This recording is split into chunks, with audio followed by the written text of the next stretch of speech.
భద్రాచలం 3 రాష్ట్రాల సరిహద్దు ప్రాంతం కావడంతో స్మగ్లర్ల హవా కొనసాగుతుంది. అతి తక్కువ సమయంలో కోటీశ్వరులు కావాలని అత్యాశతో సంఘ విద్రోహక కార్యక్రమాలు అలవాటు పడి తమ జీవితాలను నాశనం చేసుకుంటున్న పరిస్థితులు కనిపిస్తున్నాయి.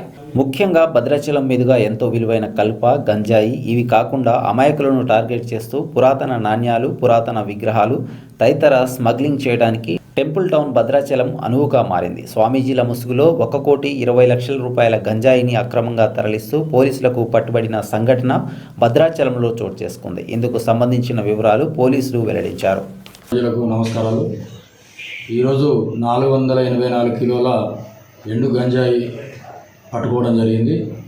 ముఖ్యంగా హర్యానాకు చెందినటువంటి 3 వ్యక్తులు కాన్షీరామ్, భగత్, గోవింద్ అని 3 వ్యక్తులు ఒక దేవునికి సంబంధించిన ప్రచార ఆటో సిద్ధం చేసుకొని దాంట్లో ఒక సీక్రెట్ ఛాంబరు తయారు చేసుకొని దాంట్లో 242 ప్యాకెట్లు 2 కిలోల చొప్పున ఒక్కొక్కటి దాంట్లో లోడ్ చేసుకొని హర్యానాకు తీసుకెళ్లే క్రమంలో భద్రాచలంలోని ఫారెస్ట్ చెక్ పోస్ట్ వద్ద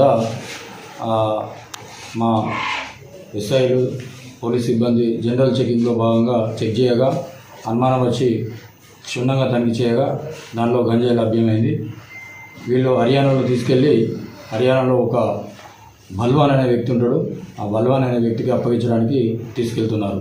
దీనికి గాను ఒక సపరేట్ ఆటో కొనుగోలు చేసి దాంట్లోనే ఆ ఆటోను సీక్రెట్ సాంబ్రేట్ తయారు చేసి దాంట్లో లోడ్ చేసుకున్నారు. ఇది ముందే ఒక నెల ప్రకారం పథకం ప్రకారంగా కలిమేల అనే ఆంధ్ర ఒరిస్సా బార్డర్ కలిమేల గ్రామంలో ఆ చుట్టుపక్కల ప్రాంతాల వద్ద బుజ్జి అనే వ్యక్తి వద్ద ఇది కొనుగోలు చేసినట్టుగా మనకు వీళ్ళు తెలియజేసినారు. దీనిలో భాగంగా మేము కేసు నమోదు చేసుకొని దీనికి సంబంధించి ఇంకా వివరాలు సేకరిస్తున్నాము. ఇది ప్రస్తుతం పరిశోధనలో చేస్తున్నాం కేసును. ఇంకా తర్వాత దీనికి సంబంధించిన వాళ్ళు ఎవరెవరు ఉన్నారో వాళ్ళ కోసం కూడా గాలింపు చర్యలు మొదలుపెట్టాము. Thank you. దాని ప్రకారంగా గతంలో కూడా ఈ విధంగా కొన్ని మార్లు కూడా ఈ గంజాయిని ఇక్కడ నుంచి తరలించినట్టుగా చెప్తున్నారు. ఈ గంజాయి వాల్యూ 1,21,00,000 వరకు విలువ ఉంటుంది.